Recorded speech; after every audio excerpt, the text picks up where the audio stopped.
Hello and welcome back to the IEA channel to another episode of The Definite Article. I'm Emily Carver. I'm the media manager here at the IEA. This evening, I'm delighted to be joined again by Mark Littlewood. Mark is the Director General of the IEA. We've had a couple of minor technology glitches. That's why we've got a slightly later start, but all is in order now, so I hope you enjoy. Before we begin, I'd like to say a huge thank you to all of our donors. It's thanks to your contributions that we've been able to transform our digital content while continuing to produce our research throughout this period. If you can help us financially, we'd appreciate it immensely. Your donations, however modest, help us to continue to promote free markets and free people at this crucial time. You can donate online at our website, iea.org.uk. So this evening, we're going to be discussing Mark's most recent column for The Times, entitled "Free Trade Will Provide Britain with a Way Out of Economic Devastation." You can find a link in the description box if you'd like to have a read of it. As Mark points out in his article, in the coming days and weeks, ministers are going to be turning their attention away from the day-to-day handling of the coronavirus crisis and towards figuring out how we can get our economy back on track as quickly as possible. Back in February, if you remember, the Prime Minister made the powerful case for free trade in a speech in Greenwich. Now, in the midst of recession and with acute pressure on the nation's finances, will focusing on opening up free trade be the cheapest way out of this economic nosedive? Or will we in fact end up seeing an acceleration of protectionist trends and further calls for national self-sufficiency? Hello, Mark. Thanks for joining me. Good evening, Emily. Sorry about the technical glitch, but the wonders of competition. Isn't it fantastic that Apple, Microsoft and Google all compete? And if two of them don't work, at least the third one does. Yeah, fantastic. We've got it working. Thank you for joining us. So to start, could you very briefly tell me why you wrote this article, what inspired you to write it, and why do you think the message is so important at this moment? Well, obviously, Emily, the coronavirus has knocked us completely sideways and has understandably removed sort of every other contemporary controversial issue pretty much off the front page. If it's not to do with COVID-19, then forget about it. Everything is seen through the lens of the pandemic. So I wanted to actually return to some of the policy areas where I think we were making headway before this catastrophe hit us. And of course, prior to COVID-19, the thing that you couldn't get off the front pages or the top item of news was Brexit, and where is it going to lead the United Kingdom? And I'd always been an enthusiast for trying to use Brexit, whether you're a Remainer or a Leaver, to maximise free trade opportunities across the world. So I wanted to turn my attention back to sort of some of the things that we were thinking about, advocating, analysing in peacetime, and to underscore why I think they might be now even more vital, because sort of boosting economic growth, always an important thing. But it's a heck of a lot more important now, because we're going to be in a recession, a really deep recession, the scale of which nobody obviously could have predicted until this pandemic hit. And free trade and actually liberalising our markets and opening them up to more imports and exports, I think is I guess I portray it a bit in the article as a silver bullet. There aren't really any silver bullets to overcome the economic damage caused by lockdown and COVID-19, but there are a good number of bronze bullets. And liberalising trade and becoming a free trade global champion again, I absolutely think is one of those bronze bullets. Now, you point out in your article that even before coronavirus came about, growth in global trade had begun to stall. What do you think the future of trade is going to look like post-coronavirus? Do you think that there's a risk that we'll see an acceleration towards protectionism? As you mentioned in your article, we've already seen this kind of rhetoric coming from the Tory benches, some expressing concerns about unfair competition. Dominic Lawson wrote a column yesterday for the Sunday Times that was highly critical of the NFU, the National Farmers Union campaign to terrify people about the possible consequences of a US-UK trade deal on British farming, on animal welfare standards, on public health, and so on. We know that the NFU have a lot of influence on the Tory benches. How can we overcome this protectionism at home? Well, I'm sorry, Emily, if you've been watching my broadcast on the IA London YouTube channel, and I know you have been, and I encourage everybody who's watching now to subscribe and hit the notification bell. You'll know I've been pretty pessimistic about most things in recent weeks, and I'm a little bit pessimistic about free trade as well, because as you rightly say, until around about 2008, this was an unstoppable and overwhelmingly benign force, and advocates for free trade didn't really need to do anything. It had been locked in. It was part of the new consensus. Trade was growing and growing as a proportion of world GDP. And then over the past 10 years, we've seen that stall. I mean, it hasn't collapsed, but it's stalled. So that driving force of the benefits that you get from trade, and I'd like to come to some of those in a minute. So if you like, why trade works and why we should value it so much, but that's stalled. And it's not just a question of national farmers of the world. Donald Trump doesn't appear to be a free trade. We could see when emerged from the this present pandemic that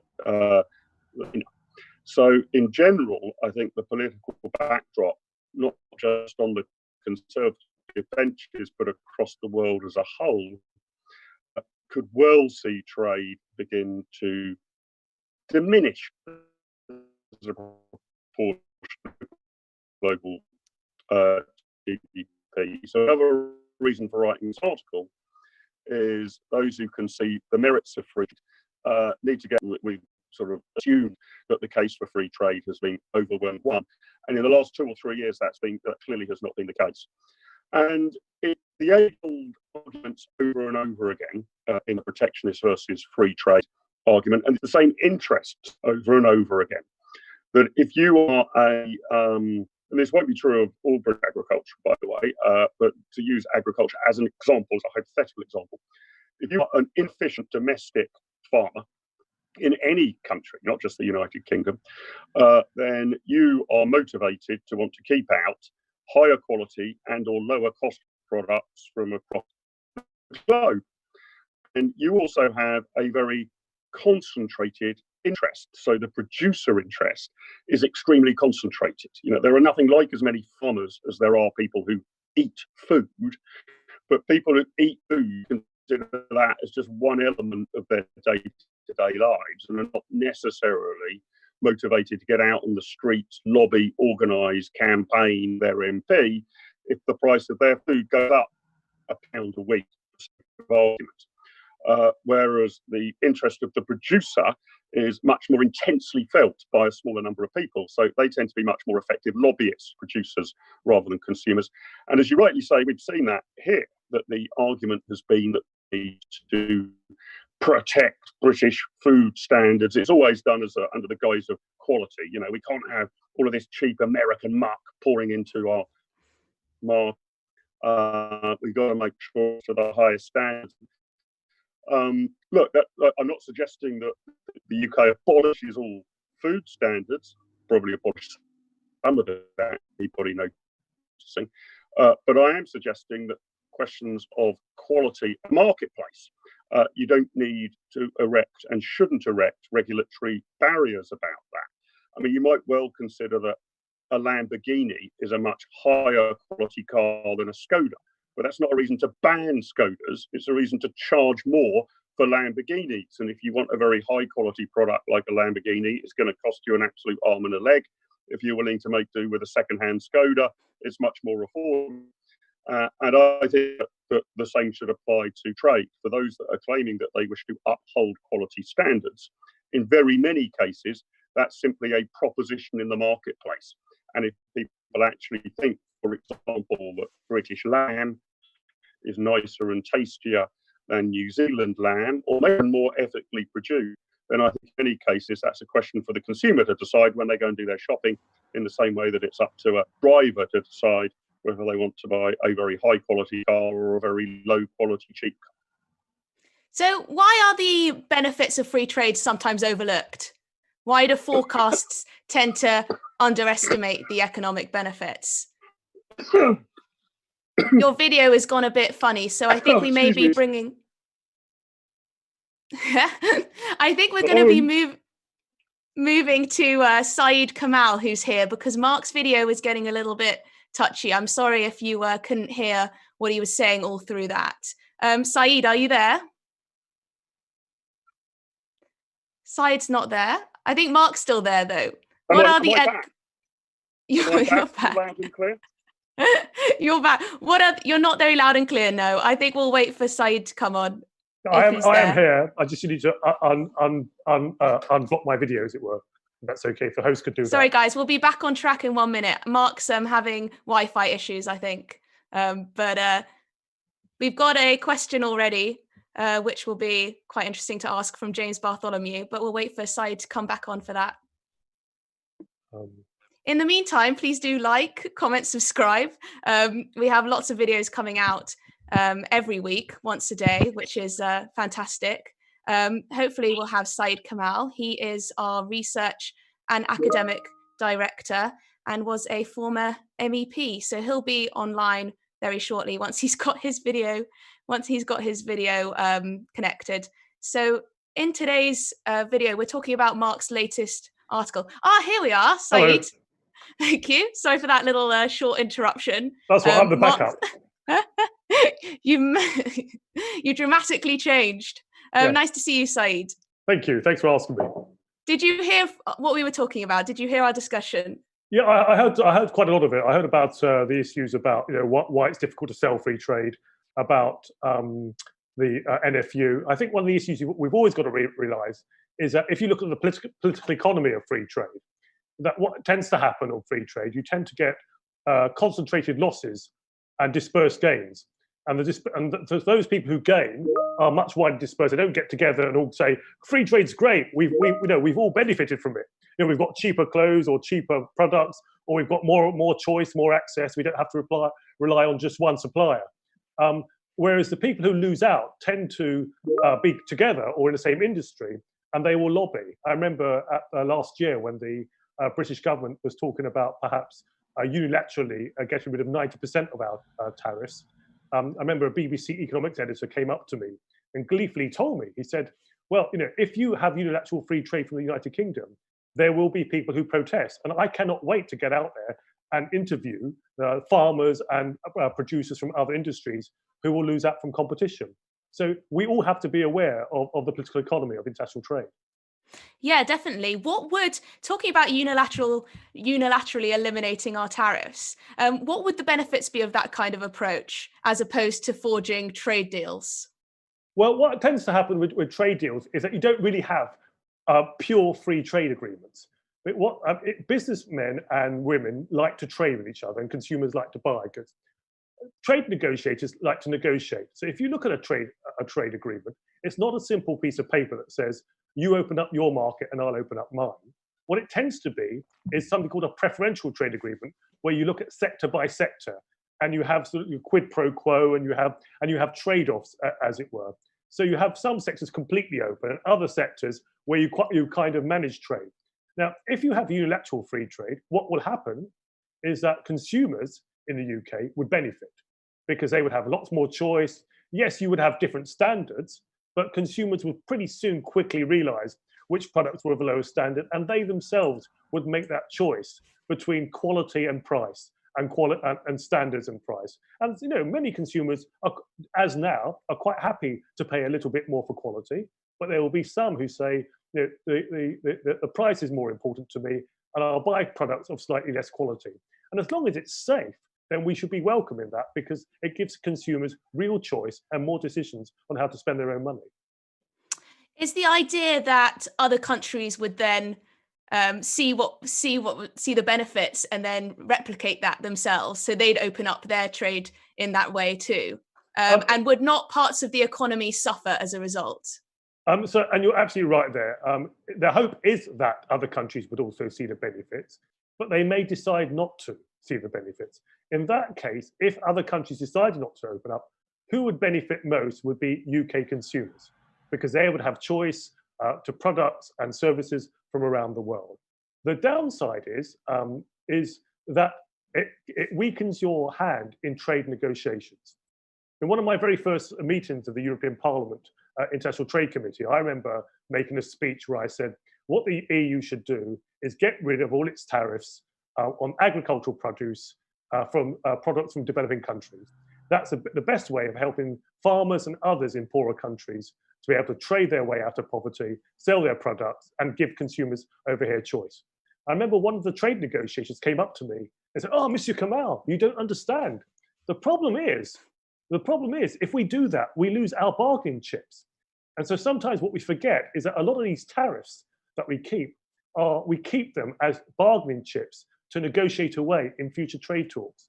And if you look at what the UK government announced with its UK global tariff, it very interestingly kept tariffs on agricultural produce, on some ceramics, for example. And what that means is that I think it will want to eventually get rid of some of those tariffs, but it needs to have those bargaining chips for when it goes into negotiations with the EU and the US and other trading partners. Yeah, I mean, Mark often describes, argues that the UK trade strategy should be like playing multi-dimensional chess. What does he mean by that? And what challenges do we face in terms of negotiating and achieving multiple trade agreements simultaneously? Well, if you look at the world trading system, until recently, most of the trade discussions were World Trade Organization, before that GATT, and there were multilateral trade agreements. There were some plurilateral trade agreements, and plurilateral means several countries coming together for an agreement for mutual benefit. Now, since the Doha development round failed, what you've seen is countries move more towards bilateral trade agreements. There were bilateral trade agreements before, but that's now become the main game in town. So you're seeing people talk about, the UK-EU trade agreement, the UK-US trade agreement, rather than more multilateral trade agreements involving most nations of the world. And what that creates is what trade economists call a spaghetti bowl of lots and lots of different trade agreements.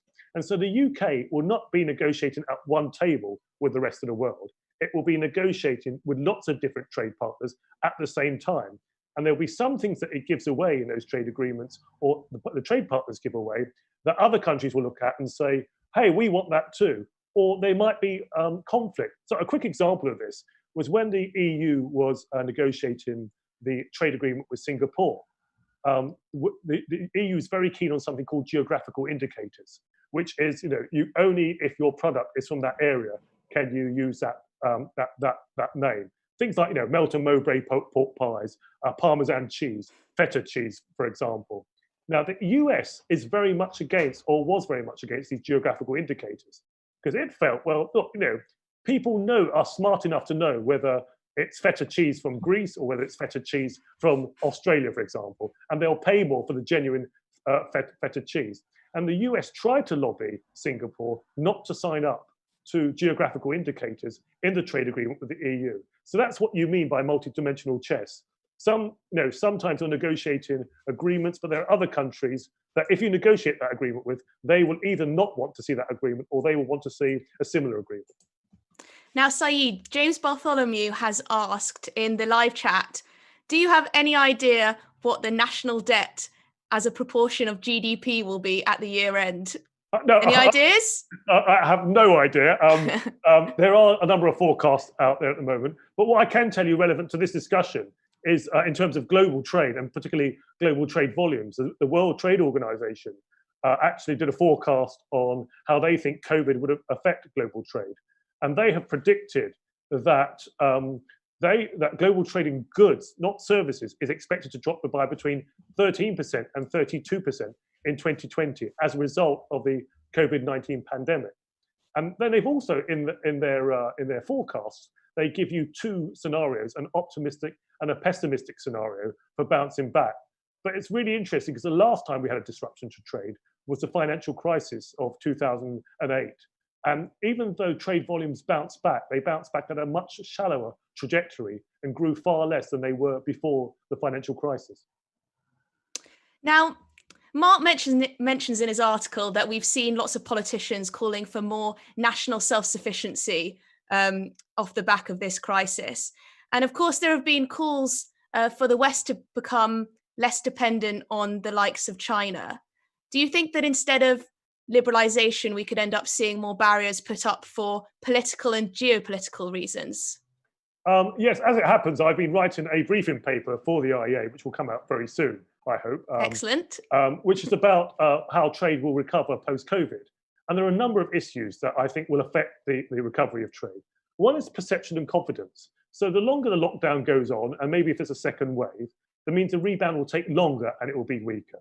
The second thing is there's clearly been some demands for supply chains that have been seen as fragile. And so will companies look to build up a lot more stock? Will they look to build more duplication? Will they look to reshore?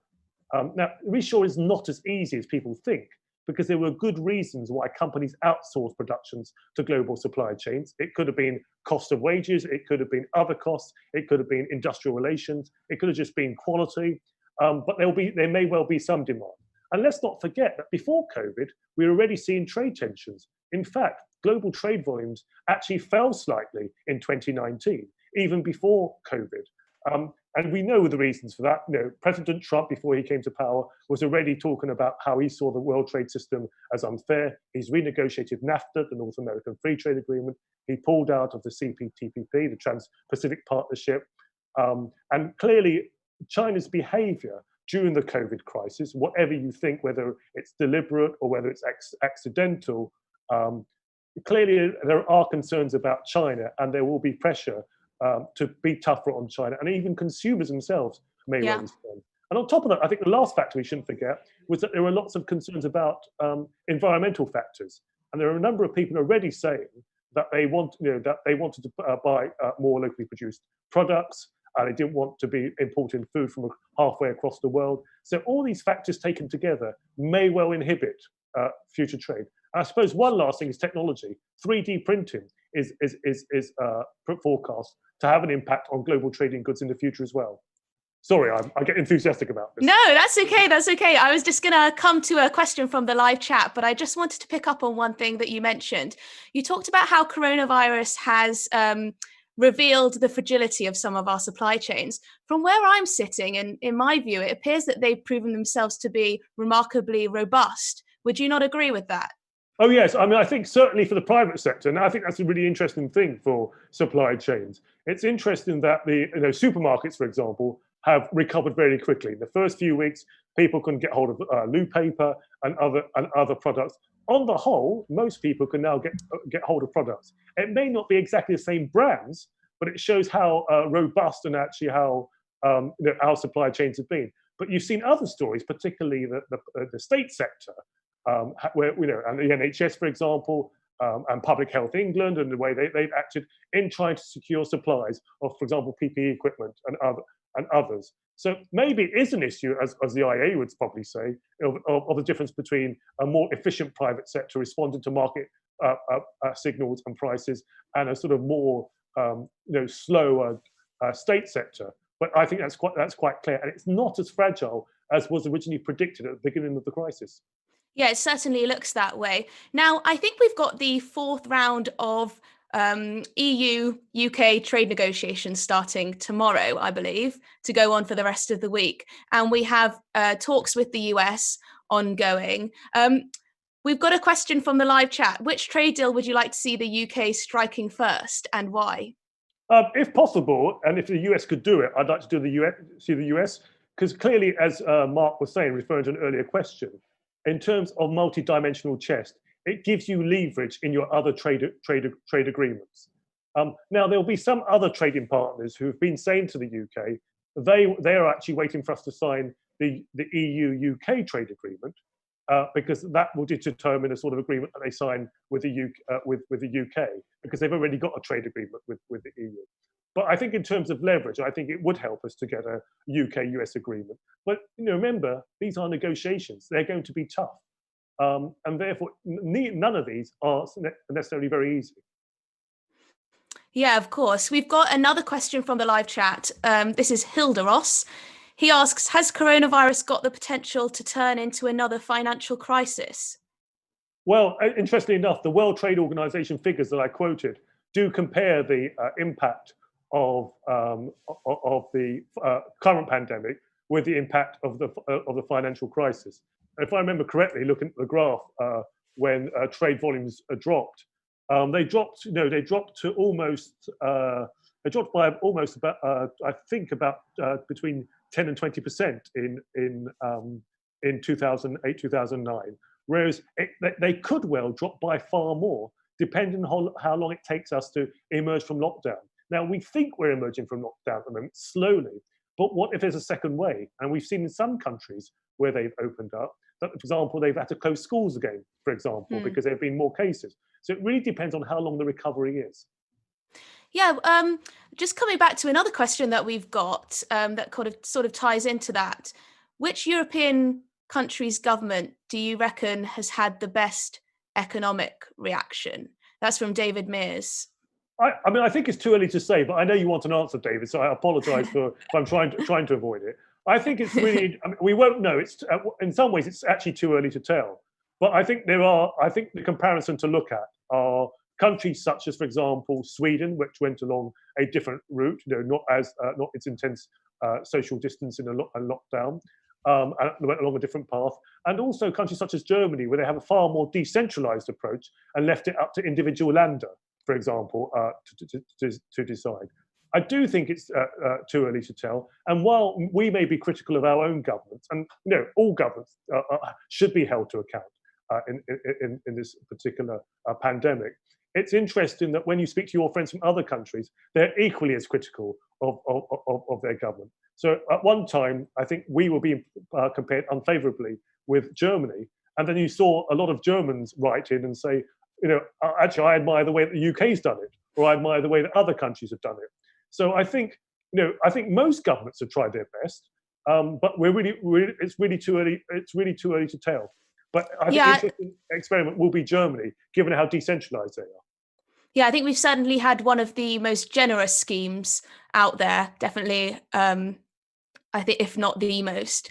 I think that I was speaking to Professor Len Shackleton the other day about the impact on the labour market, and he said that they had a far more flexible job retention type scheme where employers enabled their employees to take to go part-time rather than be furloughed completely, which kept the relationship going with the employer rather than having them completely off the books for 3 to 4 weeks. What's your thoughts on that?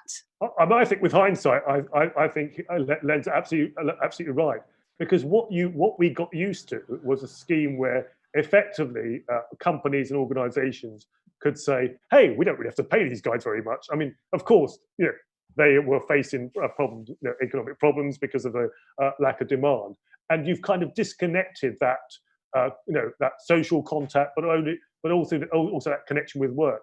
And there are some concerns in some quarters, and some experts have said, will it be difficult to get people back to work? And I think that's one of the reasons that the Chancellor Rishi Sunak has announced an end to the furloughing scheme in its current form, and is actually looking at more part-time furloughing. So I think clearly that experience and that fear, that that inertia to get people back to work has driven, as well as the cost, let's be honest, has driven this move towards part-time furloughing.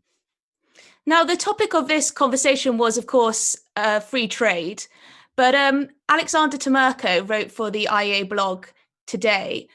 He's a member of the IEA's Advisory Council, and he gave his vision for how we can get the economy back up and running. He talked about a pro-growth agenda, including more fiscal decentralization to help boost the regions. He talked about a more streamlined tax system, a smarter immigration system that encourages the highly skilled to come to the UK.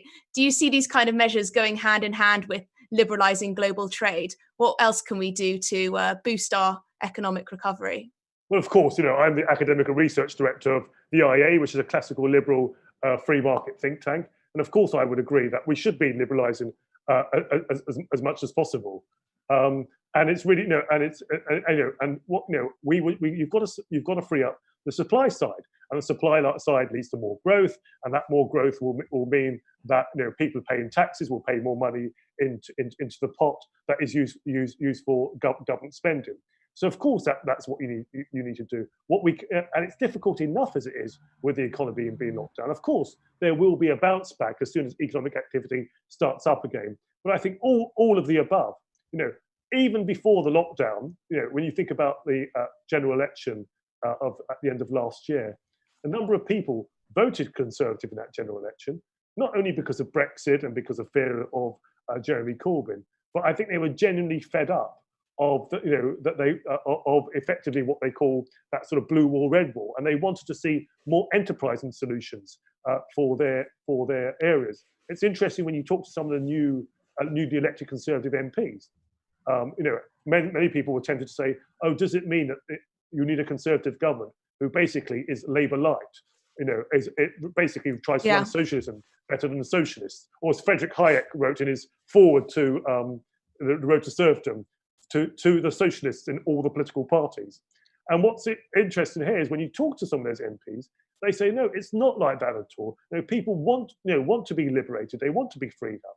They want to see more business. They want less restrictions on their lives. So I think it'd be as soon as we can start getting the economy pumped up again, I think it'd be really interesting to see how we encourage more investment in these areas, how we make sure that the private sector grows to squeeze out the state sector that in some ways has inhibited the growth of the private sector in those areas.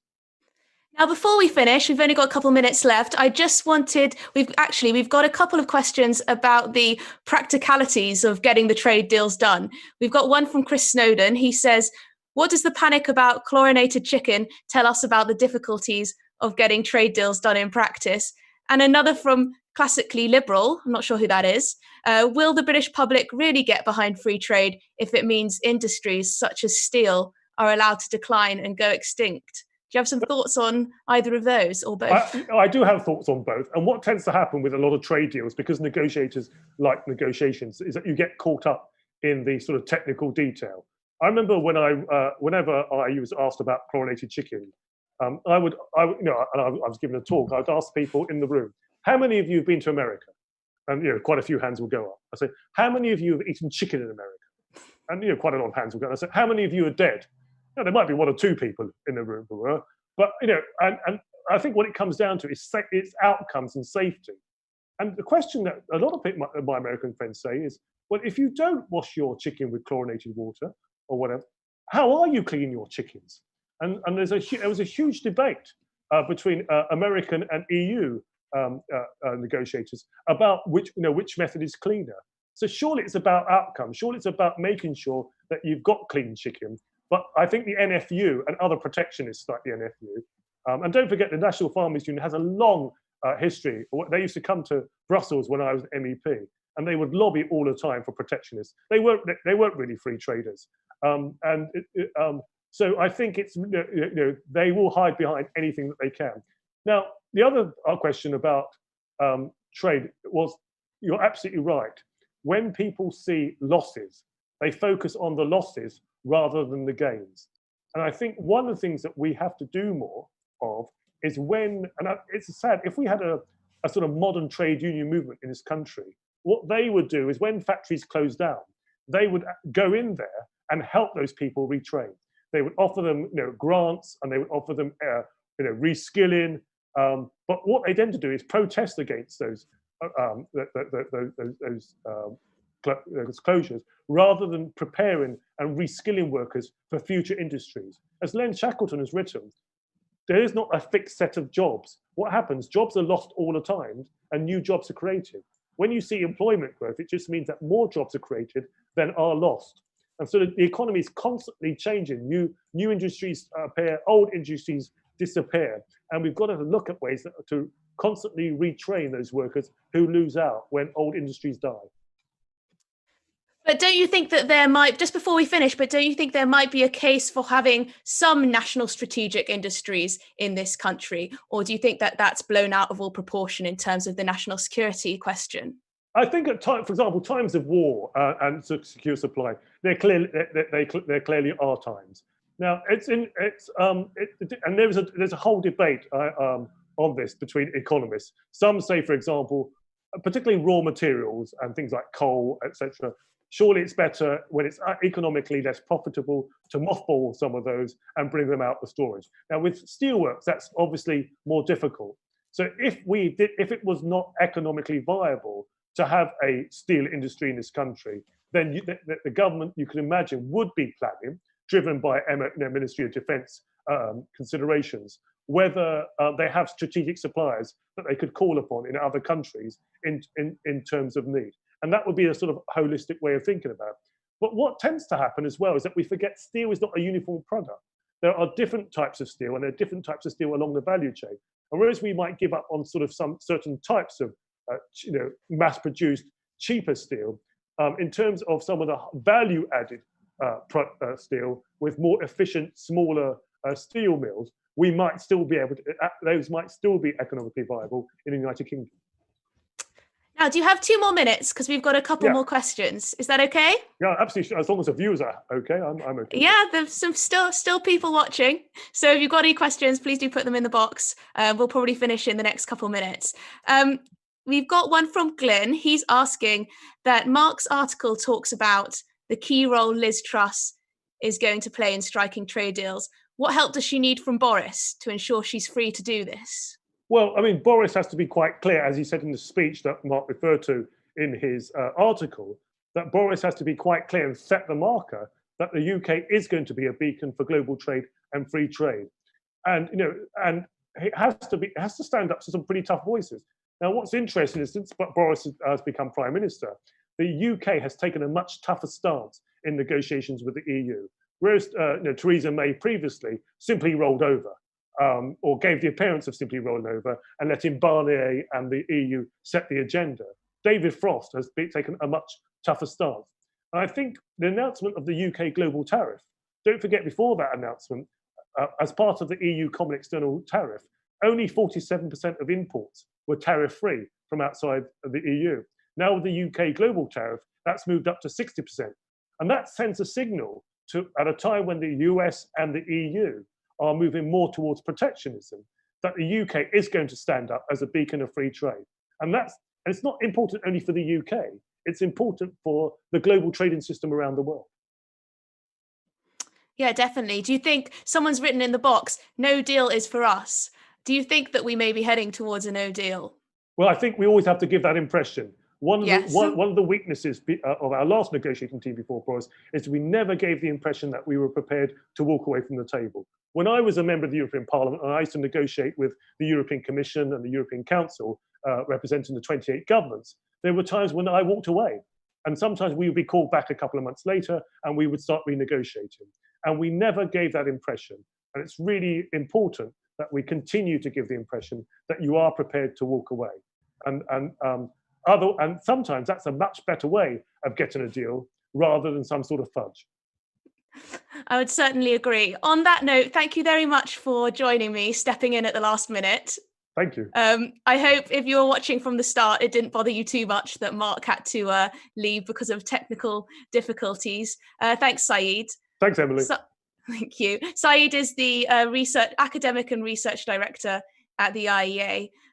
If you enjoyed this video, please do leave a comment and subscribe to our channel for all of our new content. And if you would like to support the work we do to promote free markets and free people, please do consider making a donation, however modest. And of course, if you're in a position to give more substantial support, we would very much appreciate that too. It will help us to sustain and expand our content and reach. But in the meantime, please do check out our website for all our latest briefings and economic analysis. We're all keeping going at this time. And while you're here, do have a browse of all our latest videos. We have a new one coming out every day. Thanks for tuning in. See you next week.